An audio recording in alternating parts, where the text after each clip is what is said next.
this video, I'll show you how you can cancel your plan on Shopify. All you have to do, guys, is just log into your dashboard.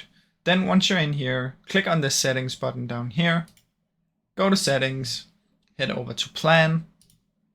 Once you're in plan, you should be able to see the plan that you're usually having.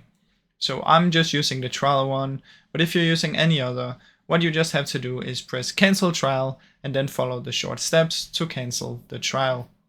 Now it's really that easy, guys. Just head over to admin.shopify.com, log into the store you want to cancel the trial, come in here, settings down there, plan, click on it, cancel trial, and then you have canceled your trial. Now keep in mind, when you cancel your trial, you will have the option to get your account back, but I think you need to renew your license. I'm not too sure about that, but yeah, you can do that. So I really hope you enjoyed this video. If you did, please leave a like and subscribe, as it helps me out a ton. Thank you so much for watching.